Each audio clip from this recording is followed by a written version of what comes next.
Masarap yan pag nilibre mo kami. Ay, wow! Aray mo!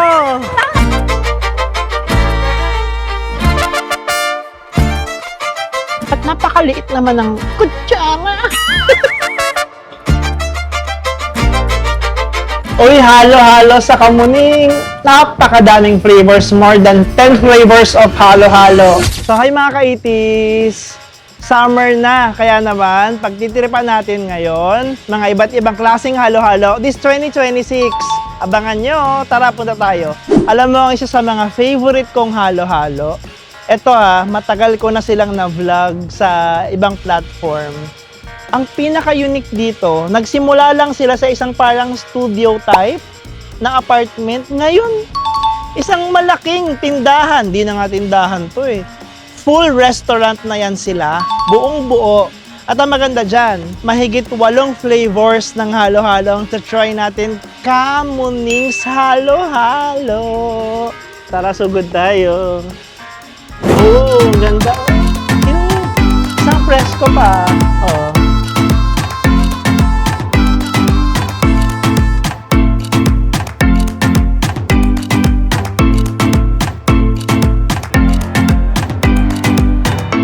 Ito yung menu nila, oh. So as you can see, there's halo-halo overload. Meron silang iba't ibang flavors. Creamy mango biscoff, ube mochi pastillas, traditional, banana con leche flan, avocado cookie special, at kape choco boom.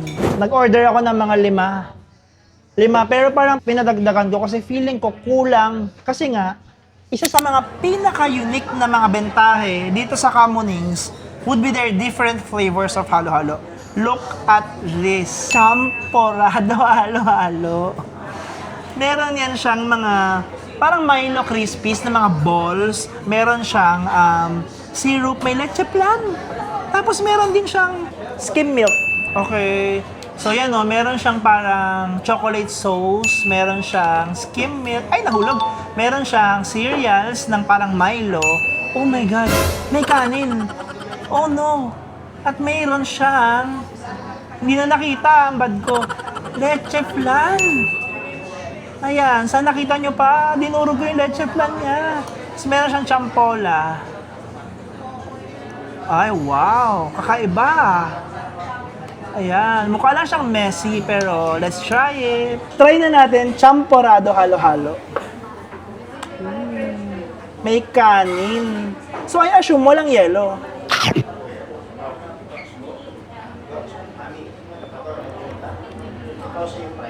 Dark chocolate. Di ko akalain na hindi siya ganun katamis. Very chocolatey, rich. Tapos, ang sarap ng leche flan. Sarap nito May iba't ibang texture na naglalaro sa bibig mo. Kakaiba, you should try champorado halo-halo. Una pa lang yan. Coffee halo-halo. At dahil may chocolate yung kutsara ko kanina. So their coffee halo-halo, it has nata de coco, ice cream, leche flan, espresso on top, meron din siyang sago, meron din siyang chocolate chips, tapos meron siyang champola. Ba't ko hinihipan?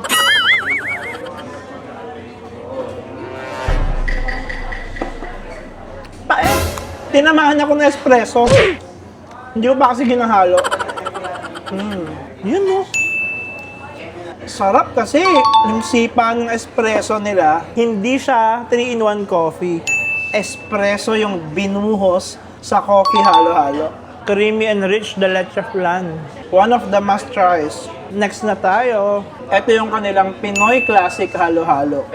May ube ice cream. It has ube, saging na minatamis, leche flan, nata, kaong, cornflakes. Matamis. Ito yung matamis nilang variant. And I like the saging. Perfect ang pagkakahinog. Sarap din to. Oh, ito. Hulaan mo kung ano to. Puro kulay orange. Kasi, meron siyang melon, saging, at saka mais. May makapuno pa at cornflakes. Dinudurog nyo ba yung leche flan pagka naghahalo-halo kayo? Or kinakain nyo kaagad? Ooh! Iba't ibang hiwa ng melon. Meron siyang hiwa ng melon na kinayod. Meron siyang cubes.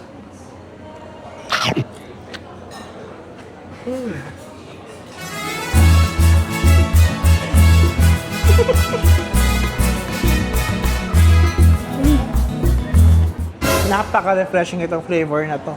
Yan ang masabi ko. Hindi matamis. Tapos very fruity talaga yan siya. Fresh na fresh yung melong ginamit. Kasing fresh mo. Parang kulang naman. 3 kutsara. Napakadami nating in-order na halo-halo. Para matikman natin kasi napakadami. Puro laway na to. Anyway, napakalamig nilang flavors. Nakita nyo naman yung dinala ni Kuya. Pero alam mo, isa sa mga punterya ko talaga dito, bukod sa coffee kanina, gustong-gusto ko ma-try ube mochi, tsaka avocado cookie, tsaka yung kanyang fresh. When we say fresh, ano siya? Yung parang summer fruits, may watermelon, may melon, tsaka merong saging. Lahat yun not preserved.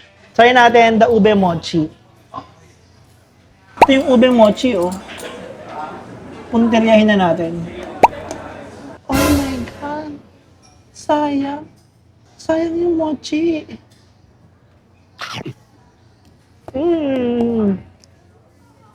Ay, ang galing oh. Yung halayan nila, totoong ube. Buti na lang natikman ko. Ah, pinong-pino yung yellow. Ang thick niya, mahihiya ang DQ.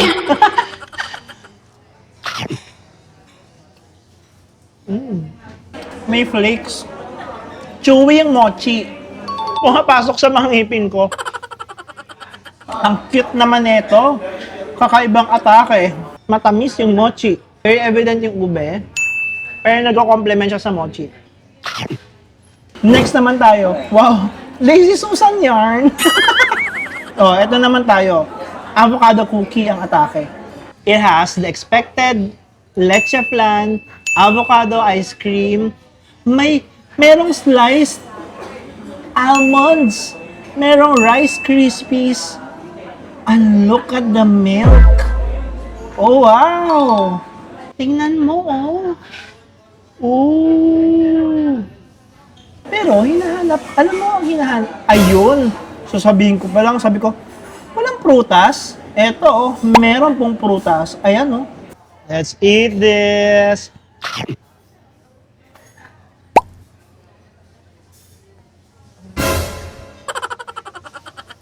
Pakasarap nito, uy. Mapait na avocado. Sweet yung milk niya. Iba't ibang teksturang nararanasan because of the cookies and the flat sliced almonds. I will definitely come back to Kamuning Halo-Halo because of this avocado. Napakasarap nito. Mag-try pa tayo ng iba, gaya ng ginawa ng ex mo. Nag-try ng iba, kaya kayo naghiwalay. Mango naman tayo. Ito, oh. Kaartehan kasi. May graha, may saging, may mangga. At ang mangga niya, tunay na mangga. Parang cubes. Try natin.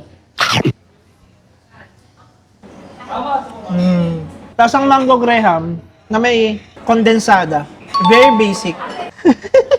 Ito naman yung kanyang summer capital.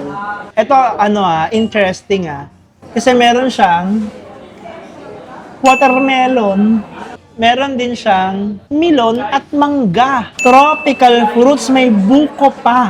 Kung talaga ng pang Pinoy halo-halo, ito na yung pinaka-Pinoy na makikita mo.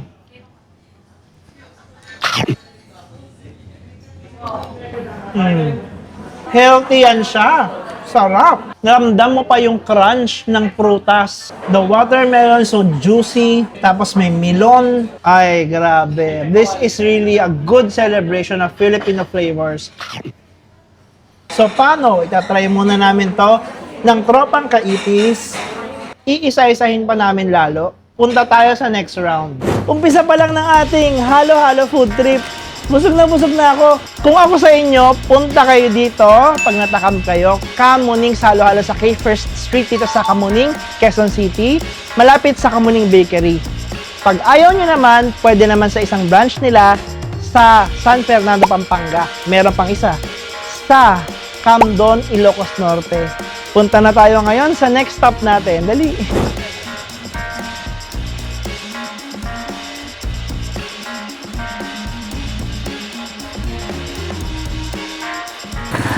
Ay! Nagkir ka? Hindi. Paul. Oo. So, ang pupuntahan natin, alam niyo ba yung halo-halo dito? Ayan, saan ba yun? Ay, wow!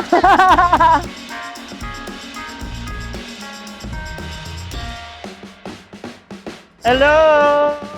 So, second stop natin. So, ang susunod na kakainin natin ng halo-halo, as recommended ng mga batang Pasig.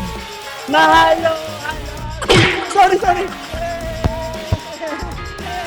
Masarap ba dito talaga sa Mahalo? Yes, refreshing. Ay, kaya pala bumabalik ba kayo? Yes. Masarap ba ang halo-halo dito? Opo! Sure ba kayo? Masarap yan pag nilibre mo kami. Ay, wow! Aray mo! Next naman, halo-halo ni Mahalo-halo dito sa Baltasar, Pasig City. Sikat sila sa gawa nilang mismong milk. Sila mismong nagtimpla ng gatas nila. At sa malaking leche plan, meron din silang avocado at mga ubebe. Ubebe yung pamagat ng isang baso.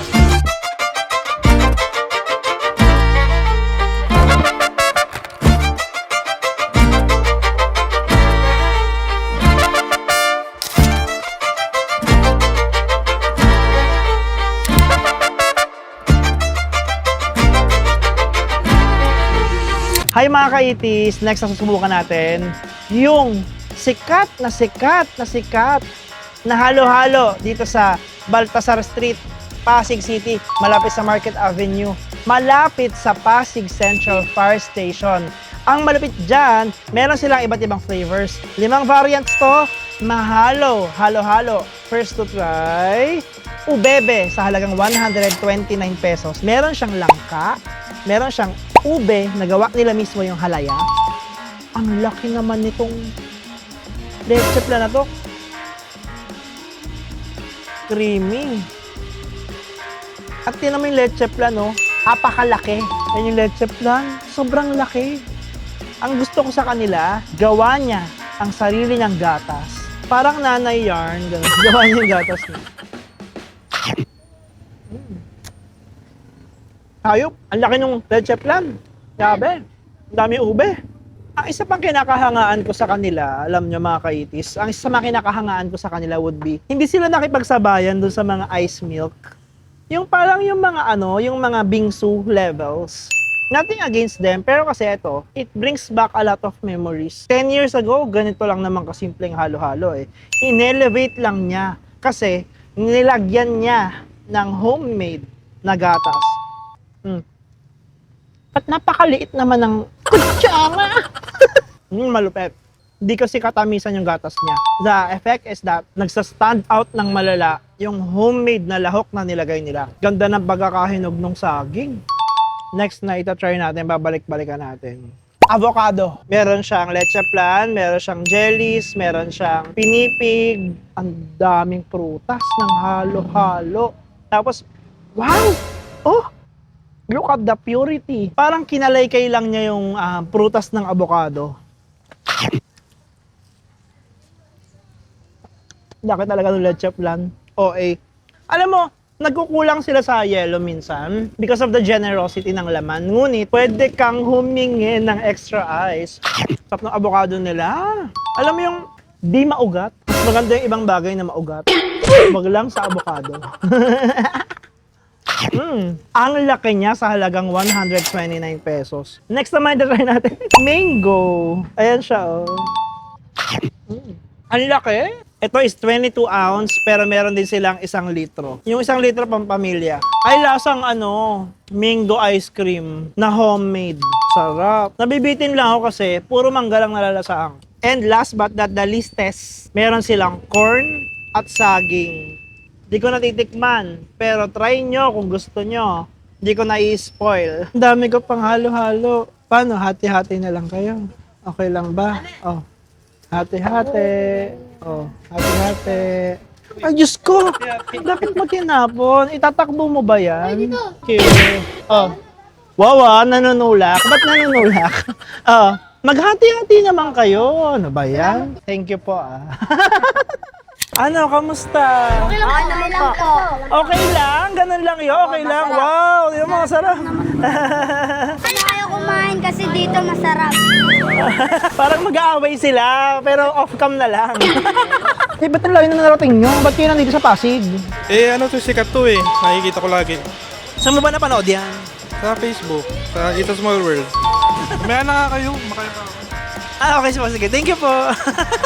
Hello, kuya. Taga saan kayo? Taga Pasig lang, dito lang sa may Mercedes. Ay, masarap pa din sa mahalo-halo. Oh, masarap. Binabalik-balikan. Ano flavor gusto nyo? Ubebe. Ay, sikat talaga yun, no? Oo, lagi mong babalikan yun. Tapos na tayo sa ikalawang pupuntahan natin. Kaya naman, nakikita niyo yung next na kakainan natin. Ito, pinakamura. Halo-halong nakita ko. Try natin. Sugod tayo sa Taytay Rizal.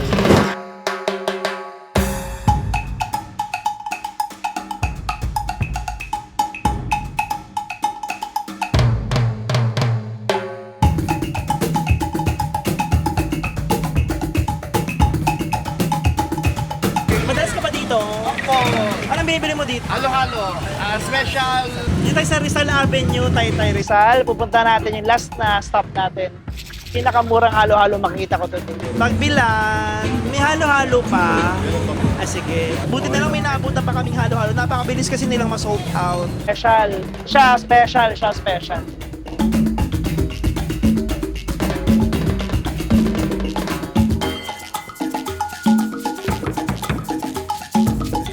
Bali, nandito tayo sa Rizal Avenue, Taytay Rizal. Malapit sa Kalayaan Park. Sumisikat since 2024. Gabriel's Halo-Halo. Pinipilahan, 75 pesos. Meron ka ng halo-halo na homemade din yung lahok. Ay. Ito pala. 95 to. Thank you, kuya. This is the crema de leche and this is their special halo-halo. 95 pesos, ang laki. Ito, kung ayaw mo ng sobrang daming lahok, pwede na. Pero kung gusto mo ng classic Filipino, eto ka na. First to try, crema de leche tayo. Gabriel's Halo-Halo. Ang laki ng leche plan, no? Leche plan, tas may cheese. Oh. Sarap. Oh my God. Sarap ng leche plan nyo. Alam mo yung creamy na hindi nakakaumay? Medyo mapait at mapula. Tapos babalatan mo ng cheddar cheese on top. Sarap. Ito yung krema. Wasakin na natin. Meron siyang saging sa ilalim eh. Yan, sakto, nahalo ko na. Oh.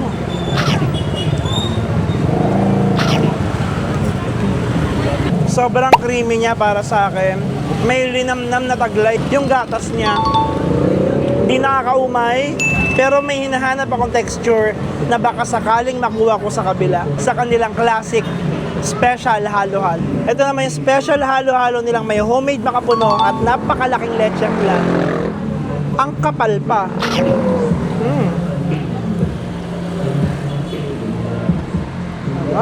Pero dito ako na-curious. Yung ube.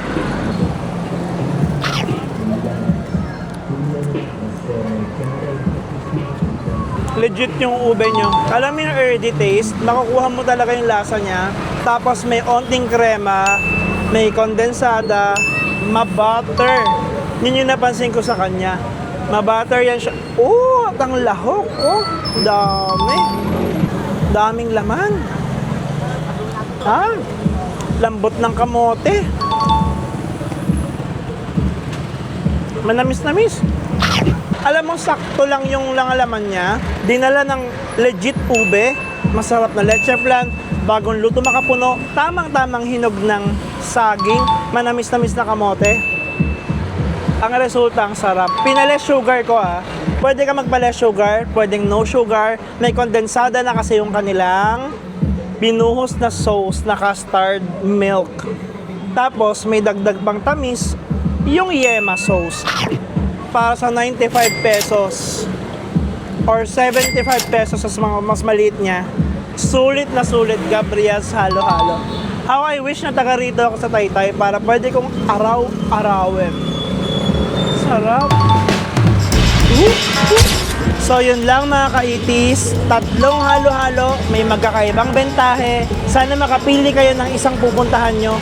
Puntahan nyo na lang kaya lahat para may compare nyo kung ano yung pinakamasarap, ano yung pasok sa panlasa nyo.